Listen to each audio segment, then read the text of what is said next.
आइए हम प्रार्थना करें। स्वर्गीय प्रेमी पिता यीशु के नाम से हम आपके सम्मुख आते हैं। इस वक्त फिर एक बार हम आपके हजूर में आते हैं। खुदा बाप, फिर एक बार आपके पवित्र वचनों को हम सीखने के लिए यहाँ पर इकट्ठा है।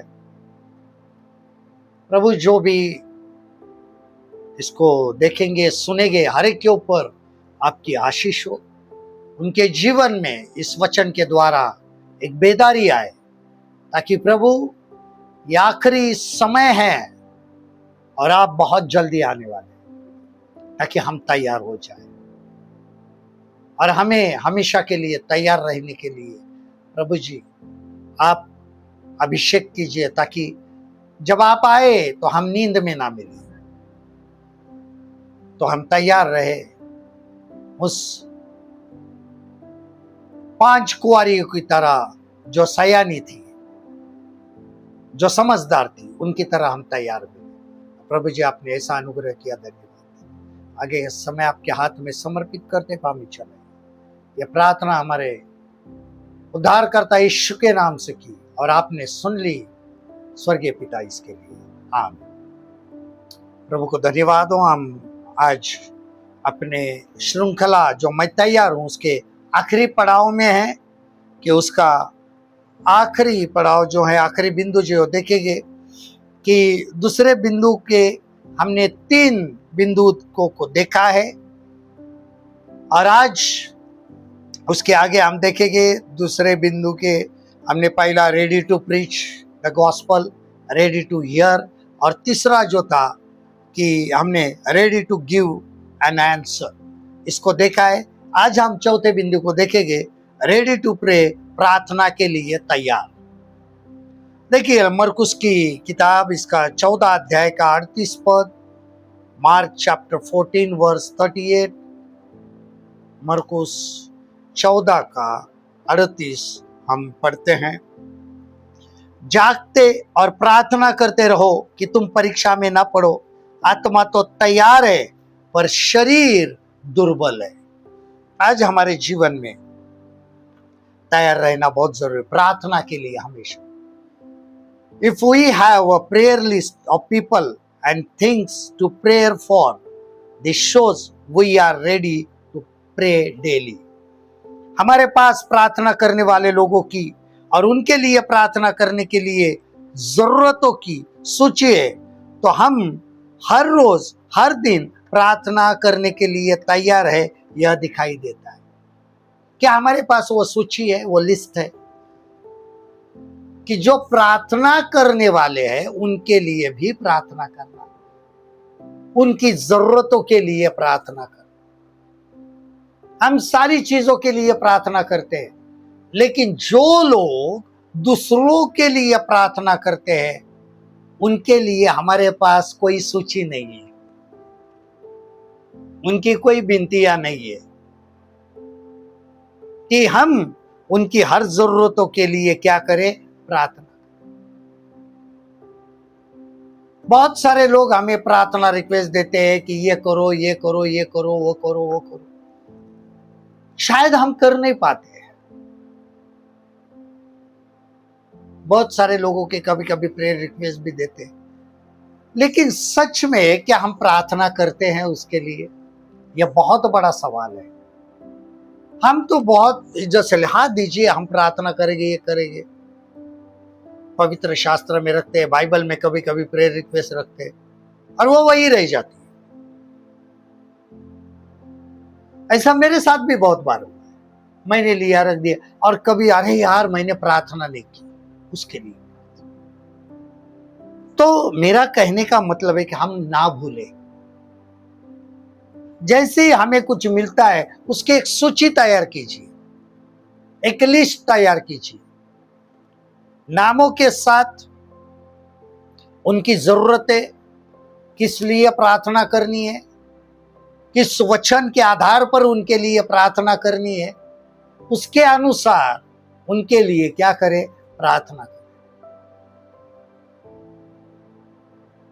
भले आपको पता है कि बहुत सारे लोग जो है प्रार्थना योद्धाएं हैं, दूसरों के लिए प्रार्थना करते हैं, शायद वो आपसे नहीं कह पाएंगे कि हमारे लिए प्रार्थना करो, क्योंकि कभी कभी क्या हो जाता है कि जो प्रार्थना योद्धाएं होते हैं, अगर उन्होंने कहा कि मेरे लिए प्रार्थना करो, तो लोग अरे यार ये दूसरों के लिए प्रार्थना करता है, फिर इसको क्या जरूरत है।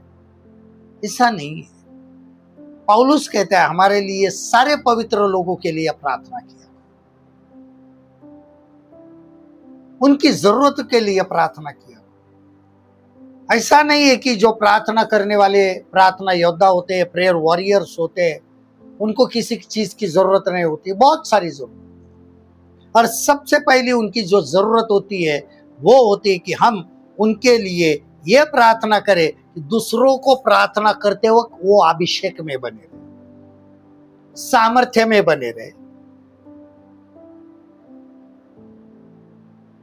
वो दूसरों के लिए प्रार्थना कर रहे, लेकिन उनके प्रार्थना करते वक्त अगर हम उनके लिए प्रार्थना करेंगे तो उनके लिए एक सुरक्षा का कवच होगा, वो हमारे लिए बहुत जरूरी हो जाता है।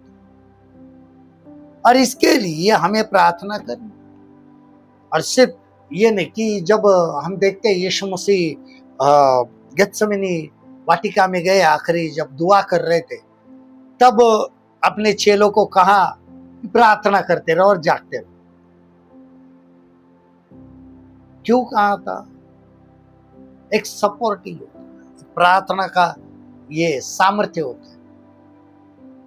आज हम दूसरों के लिए प्रार्थना जब करते हैं तो उनकी जरूरतों के लिए करते हैं, लेकिन सबसे महत्वपूर्ण जरूरत है जो लोग दूसरों के लिए प्रार्थना करते हैं उनके लिए प्रार्थना करें। उनकी सूची हमारे पास होना जरूरी है। ये व्यक्ति है, ये प्रार्थना करता है, दूसरे लोगों के लिए प्रार्थना करता है, और ये हमारे जीवन के लिए बहुत महत्वपूर्ण है। इसके लिए प्रार्थना के लिए तैयार रहो, कभी भी आपके पास आ जाएगी। आज का जो माहौल है उसके लिए बहुत सारे प्रार्थना की जरूरत है। बहुत सारे अभी एजेंडे मसीह लोगों के विरुद्ध में, उनके मिशन के विरुद्ध में अप्रूव्ड हो गए, अभी उनके लिए प्रार्थना। बहुत सारे नियम, सख्त कानून उसके ऊपर राष्ट्रपति जी ने साइन किए है, जो कानून मसीह लोगों के विरुद्ध में। बहुत सावधान रहना है। ये हमारे जीवन के लिए बहुत जरूरी कि तुम परीक्षा में ना पढ़ो, इसके लिए क्या करो? प्रार्थना करो, हर एक के लिए प्रार्थना। उसके बाद नंबर 5, हर भले काम के लिए तैयार, ready to every good work. हर भले काम के लिए तैयार। तीतुस की पत्री 3 अध्याय, टाइटस 3 अध्याय और 1 पद हम देखते हैं। लोगों को सुधि दिला कि हाकिमों और अधिकारियों के अधीन रहे और उनकी आज्ञा माने, और हर एक अच्छे काम के लिए तैयार रहे। हर एक भले काम के लिए क्या रहे? तैयार रहे। और हमारे पास में the opportunity to do good imposes on us the obligation to do it. We do good not when it is convenient, but when we have opportunity. अच्छा काम करने का मौका हर पर, जब यह बंधन थोपा जाता है, हम अच्छा करते हैं जब सुविधाजनक होता है, नहीं तो हमारे पास मौका होता है। तब जब हमारे पास दिया है काम करने के लिए, अच्छा काम करने मौका होता है तो हम करते हैं, मौका आएगा तो करते हैं। लेकिन यहां पर ऐसा नहीं, हर काम के लिए हर वक्त तैयार रहना बहुत जरूरी है। क्या हम तैयार हैं हर वक्त अच्छे काम के लिए? बहुत सारी ऐसी चीजें हैं, पवित्र शास्त्र कहती है जो अच्छा करना जानता है लेकिन करता नहीं है, वो हमें पता है वो अच्छा काम है, वो करना चाहिए, लेकिन नहीं करते। क्यों नहीं कर रहे? क्या हम इनका तैयार हैं?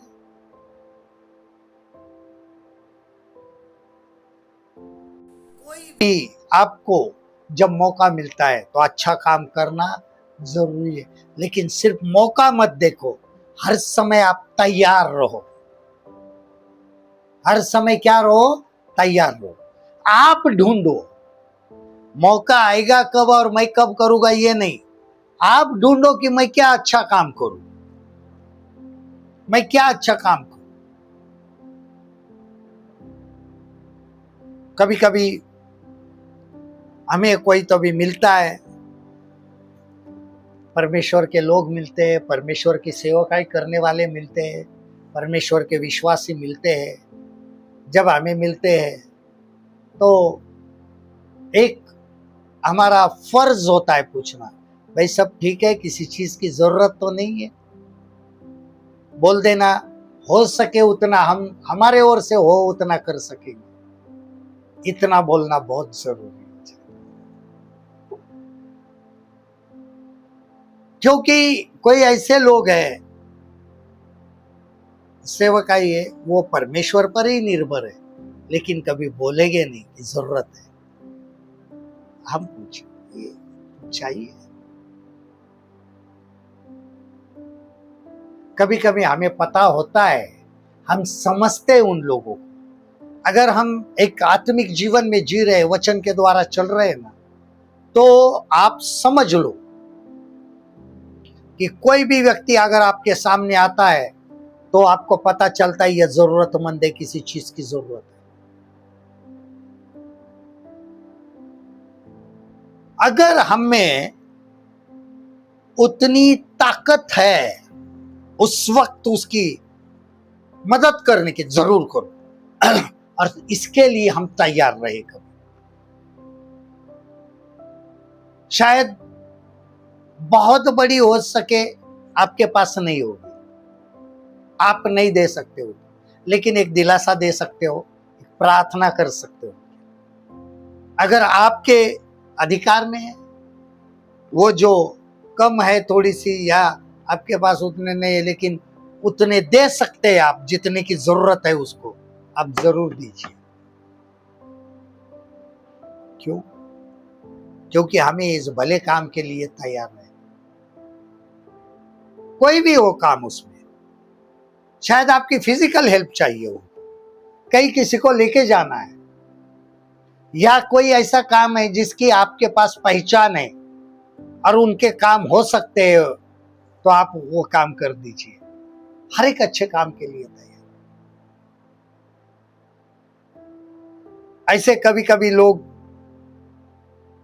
हुए भी है, देखे भी है, विश्वासी तो कहते हैं, लेकिन अगर किसी पहचान के वक्त किसी का काम रहेगा तो उसका भी कीमत वसूल कर, ऐसे भी है। हालांकि हमें कहा है कि हर एक जरूरतमंद की क्या करो, तुम मदद करो। जब हमारे अख्तियार में है, हमारे हक में है, हम कर सकते हैं, कीजिए। ये हर एक काम के लिए, भले काम के लिए तैयार रहना हमारे जीवन में बहुत जरूरी हो जाता है। हम ये चीजों को नहीं करते। हर दिन हर पल हमारे सामने वो चीजें आ जाती है, करते रहो। अगर आपके अच्छा करने से, आपकी मदद करने से अगर उस व्यक्ति को भलाई मिल रही है, कुछ उसका काम हो रहा है, तो आपके लिए आशीष का कारण। भले अपेक्षा मत करो उनसे कुछ कि आपने उनका किया तो वो भी आपका करे, ये अपेक्षा कभी मत करो। हो सके उतनी हेल्प कर। उसके बाद नंबर 6, रेडी टू राइट, लिखने के लिए तैयार। भजन संहिता 45:1, साम 45:1। भजन संहिता 45 का 1, साम 45:1।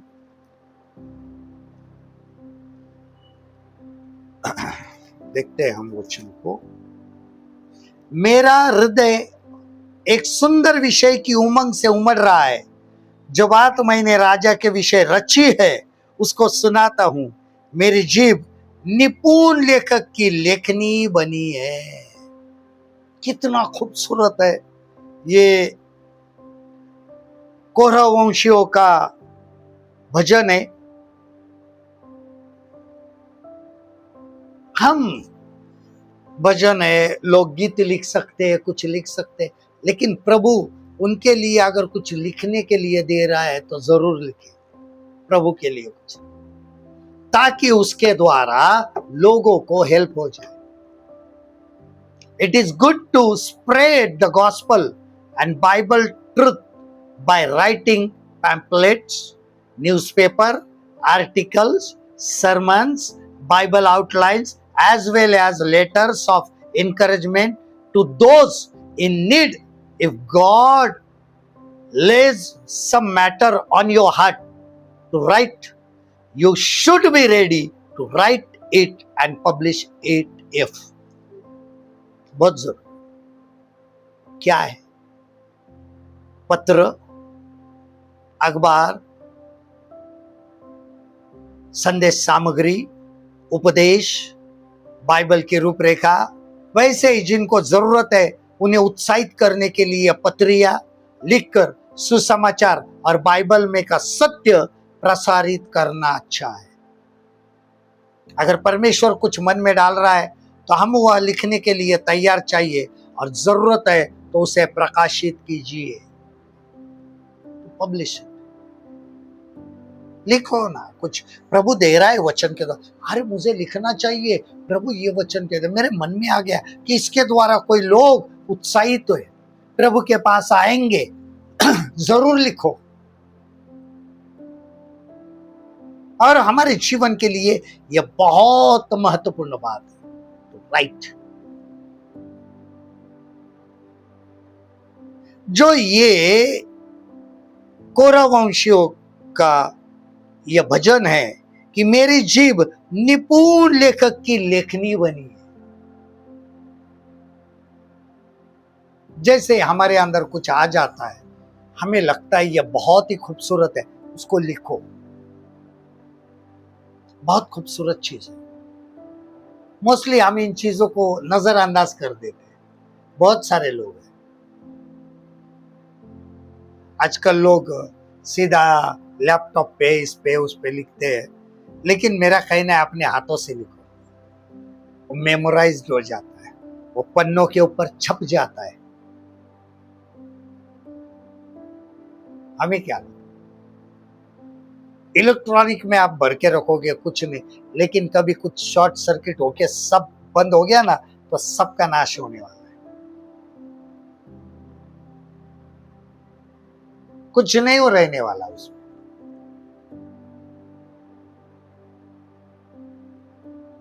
लेकिन जो आप लिखोगे अपने हाथ से, अगर हो सकता है कि आपको लगता है कि इसको पब्लिश करे, छापो। हमारे अंदर एक प्रभु हमेशा देता है, वो करे, वो लिखे, और हमारे जीवन में वो बहुत महत्वपूर्ण बात होती है कि हम उसको कर सके। लिखने के लिए आता है, बहुत बड़ी बात है। आज जब हम पौलुस ने लिखी हुई पत्रियां देखते हैं, अभी वो बाइबल के अंदर है, पवित्र शास्त्र के अंदर है, जो प्रभु ने एक संदेशा भेजा है, पत्रस, पौलुस, यूहन्ना, यहूदा,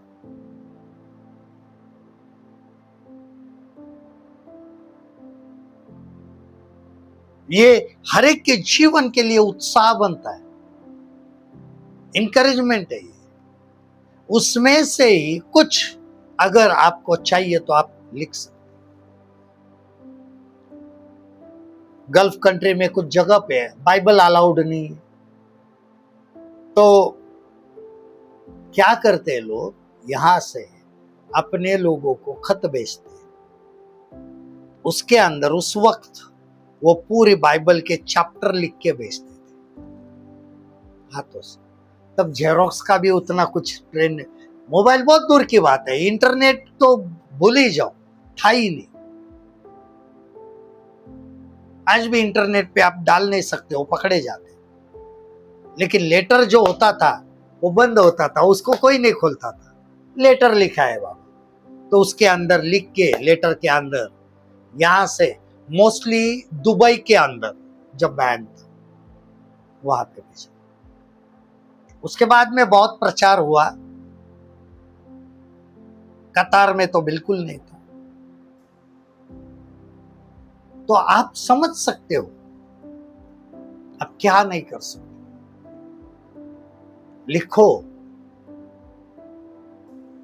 पब्लिश करो उसको। कुछ अगर मन में है, पैम्पलेट जो सुसमाचार पत्रियां बांटते हम, कुछ अगर मन में है, आपको टॉपिक मिला है तो बहुत जरूरी हो जाता है। और इसके लिए तैयार रहना। प्रभु अगर मन में दे रहा है कि आपके अंदर डाल रहा है, इसको कुछ लिखना है, तो लिखो जरूर। उसके बाद नंबर 7, रेडी टू डाई, मरने के लिए तैयार। दूसरा तिमोथियो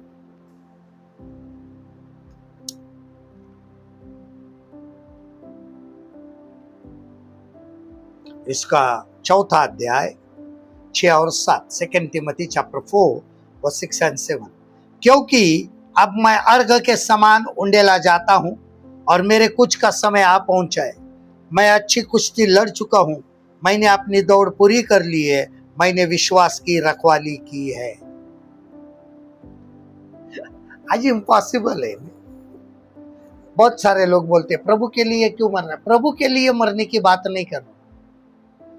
पौलुस कहता है मैंने मेरी दौड़ पूरी की है। अब मैं कौन सा भी वक्त, अभी वक्त आया है, मैं तैयार हूं।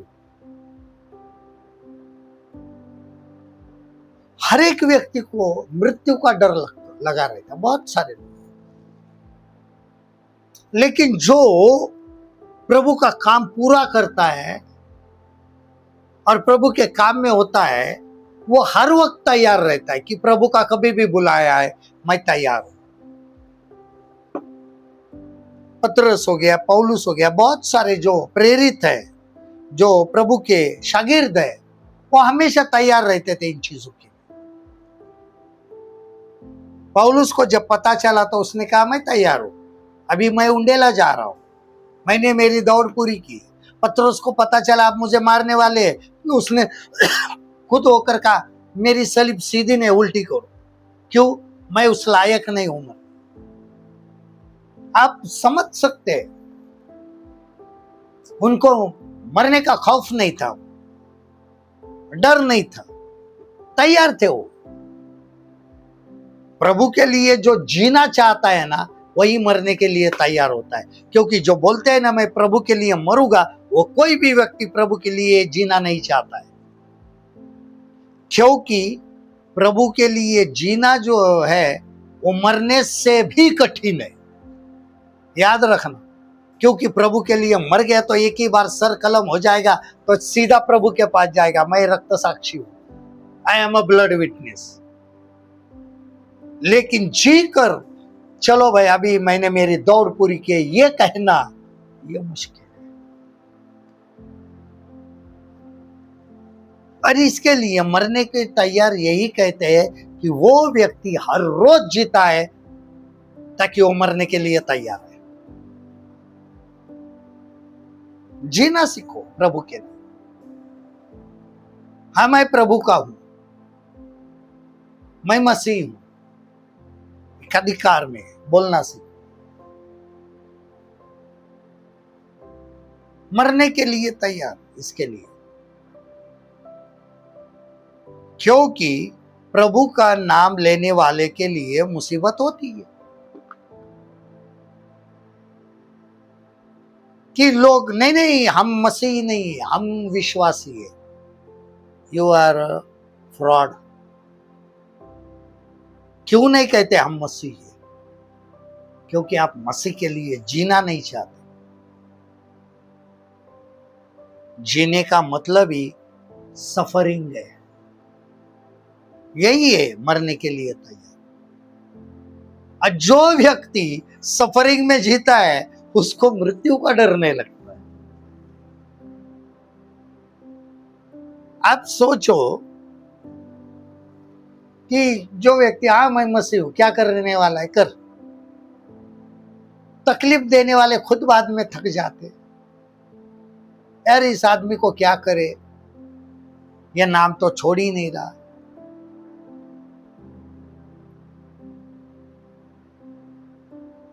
प्रभु मैं मरूंगा नहीं होता। मरने के लिए तैयार होने के लिए जीना पड़ेगा, फिर तैयार हो जाए। और आखिरी पॉइंट है, ready for Jesus Christ second coming. प्रभु यीशु के दूसरे आगमन के लिए तैयार। मत्ती 24:44, मैथ्यू 24:44, मत्ती 24:44। इसलिए तुम भी तैयार रहो, क्योंकि जिस घड़ी के विषय में तुम सोचते भी नहीं हो उसी घड़ी मनुष्य का पुत्र आएगा। सोचते हो ने, सोचते भी नहीं हो उस वक्त आएगा।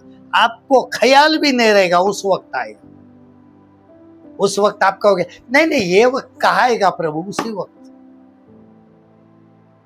जो वक्त आपके वक्त के अनुसार नहीं है, आप मैच नहीं कर पाओगे उस वक्त। जो आप सोचते भी नहीं हो उस वक्त आ जाएगा। शायद आप सोचेंगे कि प्रभु दोपहर का कहाँ आने वाला है, दोपहर का ही आ जाएगा। नहीं, प्रभु ने तो कहा है चोरों की समान है। चोर पैट को रात को आता है, लेकिन यह पृथ्वी है, कहीं पे दिन है कहीं पे रात है। तो कहीं पे रात में आएगा तो कहीं पे दिन होगा ना। इसके लिए उसका वक्त जो होगा वो इज़राइल को कहा है रात में, जब उधर अंधेरा होगा, जो वक्त वहां का होगा, बाजू के दुनिया का नहीं होगा वक्त, दुनिया का नहीं होगा वक्त। दुनिया में अलग अलग होगा समय। इज़राइल में जो समय होगा वो ये समय की बात है। जो हम सोचते हैं वो नहीं होता है, उसका सोचना। और इसके लिए प्रभु के दूसरे आगमन के लिए तैयार रहना जरूरी। जो हमेशा के लिए एक क्वेश्चन है, Jesus is coming soon, are you ready? आपका जवाब होना चाहिए यस आई एम रेडी। हमारा जवाब होना चाहिए हम तैयार है। और इन सारी बातों के लिए हमें तैयार रहना है। ये हमें तैयार, मैं तैयार हूं, आई एम रेडी, ये जो श्रृंखला है यहाँ पे खत्म हो जाती है।